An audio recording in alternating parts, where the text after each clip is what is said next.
This is from GM Authority. Trump to sign budget bill today, ending EV tax credits and emissions fines. And Wow. this is by George Barta. Now, so this was printed.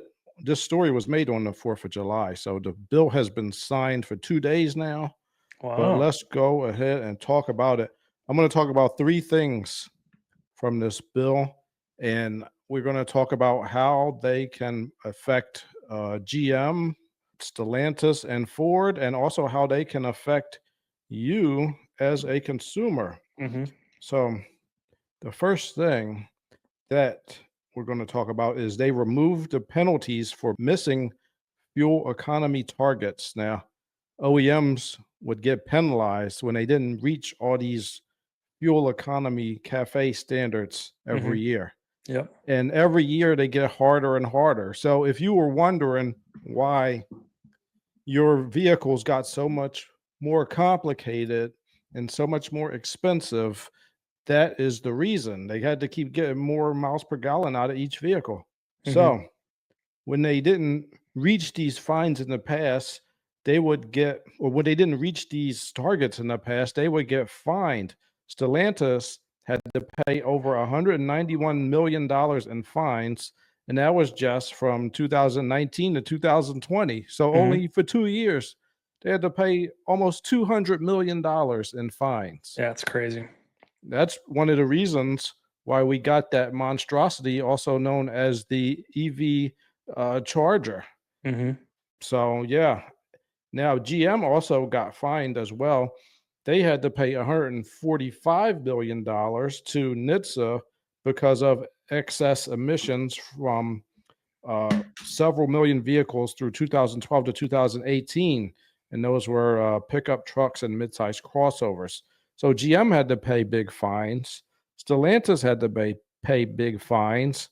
They fined Cummins a whole Cummins, yeah. bunch of money. Remember that, Dane? Just over $2 billion. Yeah. Billion with a B. Yeah, it's Yeah. billion with a B, and it's billion for bull, Yeah. So yeah, we personally know that that was BS. I think you see when Democrats are in charge, I feel like they want to make money from taxes and fines because they have a lot of liberal judges out there. They feel like finding somebody is an easy way to get money, but it hurts the country and it hurts the consumer because OEMs had to keep uh, increasing technology levels in order to meet these unrealistic goals. Yeah. So thank Yeah, it's God. incredibly expensive to pay for all the engineering and development that it takes to make small, changes. You can't change the physics, and they want all these vehicles to have this crazy amount of fuel economy, but you can't make a vehicle a certain size, a certain horsepower, just get to that level by waving a magic wand. There are physics in place, right? It takes a certain amount of heat energy to move a vehicle through space. And yeah, so look at high fuel efficient vehicles. Look at the size of those vehicles, right? Look at the horsepower levels. Those aren't vehicles that people are wanting. The consumers aren't buying those. They want is in America anyways, they tend to want, crossovers and pickup trucks, and that's what people want. And you're at a point where you're just not going to get better than what they are already getting fuel economy wise. They're already exceptionally efficient. Exactly. And if if you're wondering, part of the reason why you have all these plastic parts is not just for to save money, but also because plastic is lighter. Hmm. So everything in the car that can get lighter, the fuel economy can go up. So that's another reason. Now, how does this affect GM, Ford, Stellantis, and Tesla? Um, it's it's going to affect them because they don't have to. Well, number one, they're not going to have to pay all these fines. Number two, they're not going to have to just focus on miles per gallon. They can hopefully get back to making cars that are more reliable because they are less complicated. They Hmm. may be able to go back to some of the older technologies, at least as an option. Now, how will this affect GM? I am hoping and I am asking politely, Miss Mary Barra, the CEO of GM, please consider dropping the AFM, active fuel management, and dynamic fuel management from the future V8s that are coming out. At least make it an option. At least just have it an option just to get the V8, no start stop, no active fuel management. That would be heaven. And I think that people would choose that one. Dane, which one would you choose? Yeah, the one without the AFR. Or AFM.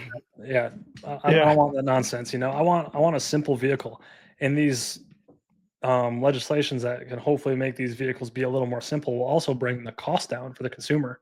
Yep. It'll increase the margins for the company, and that's always good. When the companies have better margins, they can then have more capital to invest in new technologies, and yeah, it's good for everybody. That's right. Unless you're afraid that the polar bears aren't going to have any more ice to float around on, then maybe it's not good for you. But for everybody else, we're going to be doing good. Absolutely. Now, how will this affect Stellantis? I think, and I'm pretty sure that they are going to drop that EV charger like a hot potato that just came out of the microwave. They're going to stop selling it because nobody's buying it. Nobody likes it. They knew that was going to happen anyway, but it's about time to let that dog have a miserable death at the pound. Dane, do you think they will drop the EV charger? I don't think they're going to drop it because it's already been developed, but I think we might see the other versions of it that we want to see, the petrol powered versions. Well, no, the EV charger. You think they'll drop the EV charger I don't think specifically? they're going to drop it completely. It's already developed. They got to No? try. They got to try and get a return on investment. All right. Dane, we gotta make a bet. Hmm. I'm betting you that they do not make another year of that thing. Really, you So think I think it's 26 dropped. will be the I last think year? it's going. They're gonna stop making it. All Nobody right. wants to buy that thing. I don't know what we're wagering, but I bet we still see one, 3 or 4 years from now, 5 years from now. 5 years. Oh, it's definitely going in Well, 5 years. In think 3 years at the I think of a life cycle of any product. You don't make a product with the expectation you're only going to make it for 2 years. You make it with the expectation you're going to make it probably for at least 7 to 8 anymore for a full product life cycle. If think about how many millions of dollars, hundreds of millions of dollars possibly they invested into designing that thing, engineering that car. They're not going to just let it go to waste. They're going to try and recoup that They are investment. I think. losing. They are losing so much money with that vehicle. Uh, just to make a vehicle, like you have to pay so many people, you have to pay so many suppliers. You are wasting resources by even just having a line in a Mhm. factory making that car. I'm telling you, they already dropped one trim level, and we'll see. I'm telling you, I don't think they're going to make it for what are we in? Are they making 2026s now? Yeah, they should be. Or well, if they're not for sale yet, they will be very soon. So yeah, they're making them. They just might not be on lots yet. I guarantee you there is not going to be a 2027 EV charger, and I'm willing to bet Dane $10, Dane. $10. Okay, I'll put 10 $10 bucks. up. All right, $10 I'm betting you. All right. Now, what about Ford? How do you think this will affect Ford? Do you think they'll stop any of their technology? Do you think they'll stop any of those one-cylinder EcoBoost or 1 liter EcoBoost? No, I think they're going to keep rolling with the EcoBoost. It's been a pretty good seller for them. Yeah, I don't think the Mach E is going to go anywhere. They don't sell a lot of Mach E's, but again, it's a little a bit. They sell pretty good. I mean, yeah, but not it's great, right. but It's a well established product. You know it's probably time for a refresh on its life cycle right now for like a new model. So maybe they won't refresh it, but I'm guessing they probably already have something in the works. Since this legislation just happened, you got to remember they're planning 5 to 8 years in front of what today is. So I think those yeah. plans will still mostly roll out. All right. Yeah, I could agree with you on that one. Hmm. Um, I think Ford, yeah, Ford will probably pretty much stay the same. I'm hoping that their next generation of hybrids um, will just have a naturally aspirated engine instead of the turbo EcoBoost engine that they have hooked Right. up to the hybrid system now. It's just turbo and hybrid. There's just too much going on. And their first generation hybrids that Ford made, the naturally aspirated ones, Hmm. those things were freaking tanks, bro. I'm talking 4, 5, 600,000 miles. I saw one hybrid Escape hybrid, Hmm. or Ford Escape hybrid at 700,000 miles, bro. Damn, Is a that's a lot of taxi. miles. These are amazing numbers, and I wish they would go back to that. Ford, make things a little bit less complicated. All right, Hmm. for the next part of the big beautiful bill, we have what is called an interest deduction. If you buy a vehicle assembled in the United States, you'll be able to deduct up to $10,000 annually for tax years 2025 through 2028. So I Wow. think you'll be able to deduct the interest that you pay on the loan. What if you buy a car cash, brand new? Well, that's you just out of luck, Dane.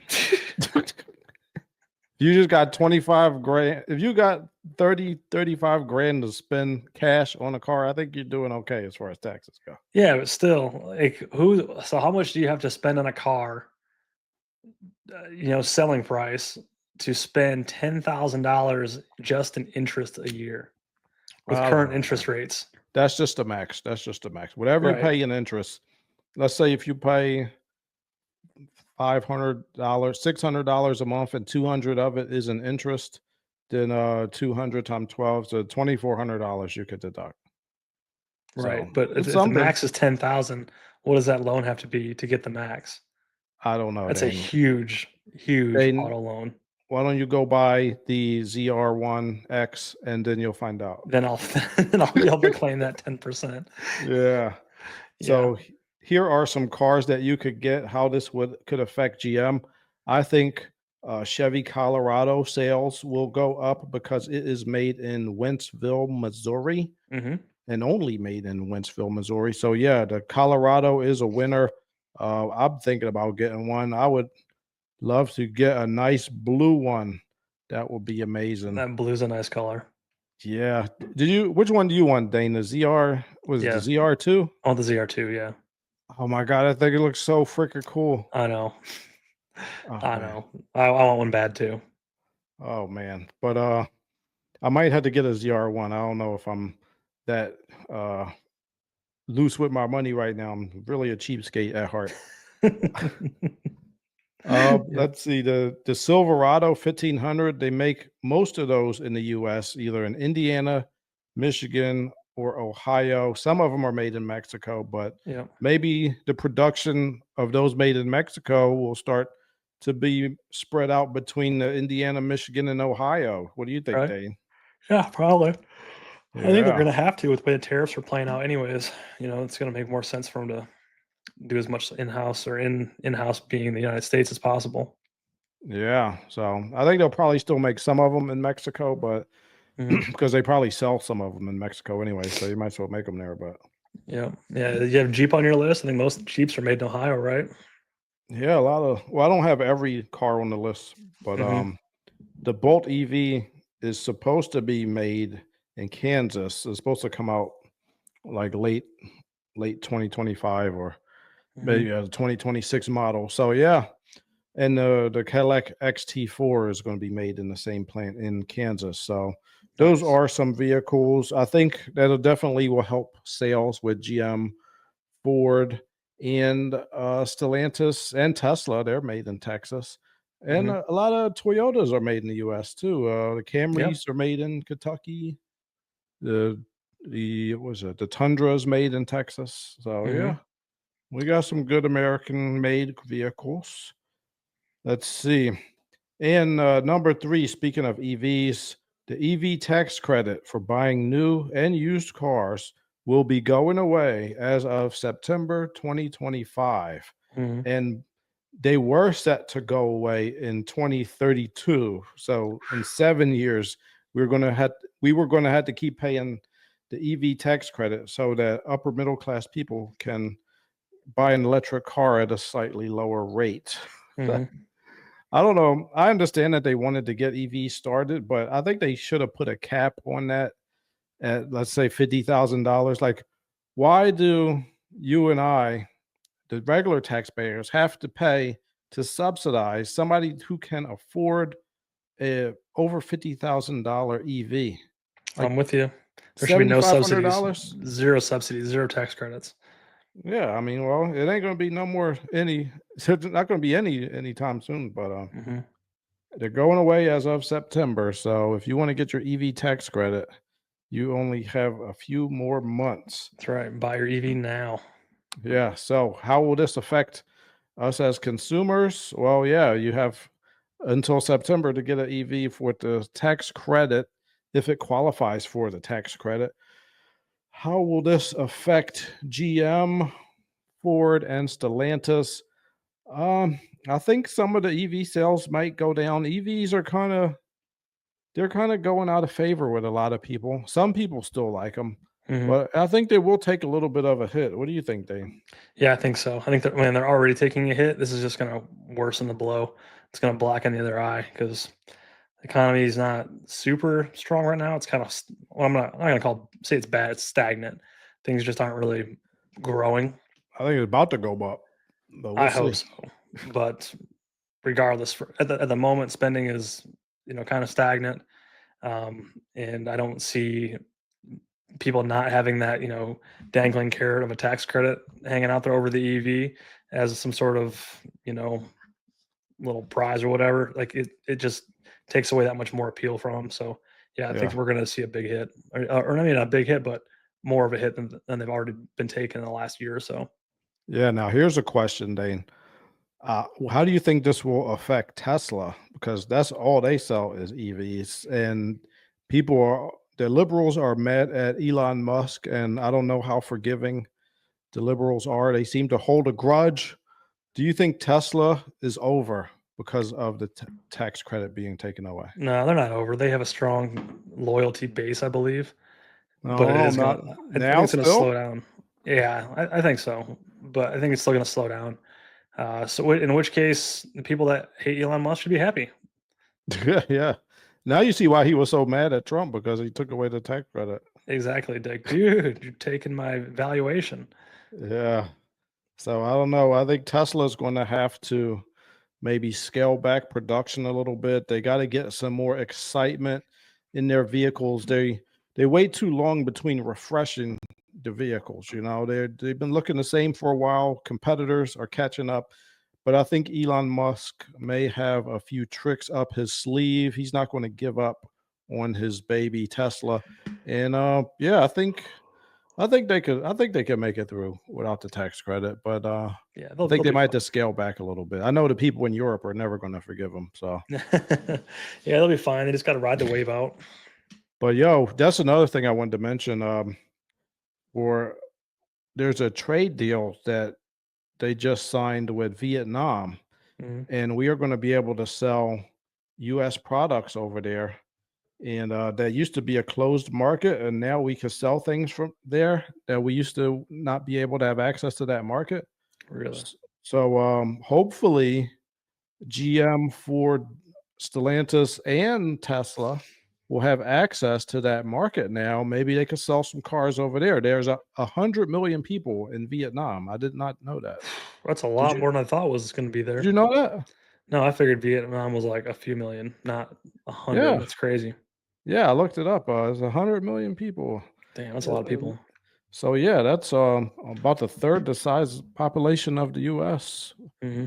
Maybe a little under, but yeah. So hopefully we could get access to that market. Hopefully Trump, with the other trade deals, can allow U.S. products to be sold in markets that they were not available to sell before. I'm hoping we could start to sell some cars in Japan. They sell enough of their cars over here. We should be able to sell our cars over there. Japan, let's go. I know you love Toyota, but maybe you give some of our cars a try. Hmm. Yeah, so hopefully with the trade deals coming up and with the big beautiful bill, things will be looking better for American OEMs. It's about time they had somebody on their side that's trying to help drum up business and not just trying to find them and just take a whole bunch of money away for little petty reasons. Yep. Absolutely. And this will give choice to the customers if you want to buy a gasoline car, you could buy it. If you want to buy a hybrid or an EV, you could buy that too. Let the customer decide what they want, hopefully, and I'm praying our V8s will be made available to us without start stop and active fuel management. Let us pray for that. It's got to happen. We got to have it happen. It's gotta happen. Hmm. So yeah, I mean, with all these things happening, Dane, things are looking really good for America. Things are looking good for automotive production in the US. Even the UAW president is now on board with the Trump administration. And that guy was really liberal. He was Hmm. wearing a shirt that says eat the rich. Really? Yeah, even though he's rich. Yeah, I don't get that. Yeah, he's a millionaire. He's considered rich. So, Jeez. Yeah, I don't know if why. you're a millionaire, you're definitely rich. Yeah, even that AOC wearing a shirt that said "Eat the rich." We don't need to eat the rich. We don't That's the need, stupidest thing I ever we heard. don't need to eat nobody. Just chill out. Yeah, people are going crazy, but yeah, things are looking good. We got the ZR1 and the ZR1X. Hmm. Mustang is making great cars still. The Dodge SRT performance line is coming back, and I even heard some rumors that the Viper Ooh, might be coming back. Dane, have you heard really? that? I've not heard that. Oh yeah, you got to watch this guy, Butter the Insider. Oh man. Yeah, he loves the Stellantis. He's a YouTuber. So if you like Dodge products, you gotta watch his thing. Because Tom Kaniskas made like this video, and apparently whenever Dodge makes videos, there's like a lot of clues in them for people Hmm. that are really into Dodges and stuff. So apparently there's a lot of clues, and it looks like the Viper might be coming back. Though Dane, tell the truth. Are you worried that the Viper might beat the ZR1? What do you think? It'll be a strong competitor, but I do not think it'll beat it. Yeah, I mean, maybe honestly, it'd be kind of cool if it did, but because we got to come I don't back then make another one. exactly. That's what makes it cool. Like you have to have the adversary, right, to better yourself, or Yeah, you got to keep rising the bar. And so if nothing ever beats the ZR1, then what? Then you're just as everyone else going backwards. Like it's gonna get beat. A better car will get made eventually. But that's who's gonna right. do it? I think I do think they have the potential to beat it in certain things, like Hmm. with the Viper being a V10, it has more displacement, Hmm. and there's no replacement for displacement. Sure, there is However, turbos and how superchargers. however, um, it's going to be hard for it to beat the ZR1 in every category. Like they might be able to get something with more horsepower, or they definitely would be able to get something with more horsepower, but I don't know if it'll be able to beat it in 0 to 60 time or in the Nürburgring lap Hmm. trial or things like that. So it'll be a close race. Those guys, those engineers at Dodge, they know how to make horsepower, and I'm a little bit concerned, but I'm confident that the ZR1 will, or the ZR1X. I heard they're benchmarking the ZR1, Hmm. but the ZR1X is even a level above that. Yeah, So that's the Mac Daddy. I don't know if they're going to beat the ZR1X. Maybe the ZR1 they can fight. We'll see if they do come out with one. I'll be excited to see it and see what it's capable of, and see will it have a V10 or will it be a completely different engine? And I'm sure it'll have to be unnaturally aspirated. It's going to have probably turbos or a supercharger or something. Oh, it's going to be turbo. It has to be. It has to have some sort of boost because you're not But going to I don't. compete with a naturally aspirated engine at this point. But it's not going to be able to rev that high. Like it's Hmm. not a flat plane crankshaft. Well, that's what I mean. Are they going to stick with the old architecture engine? Or are they going to build a whole new one like the Corvette did? Yeah, we'll see. It's We'll see. man, they've got options.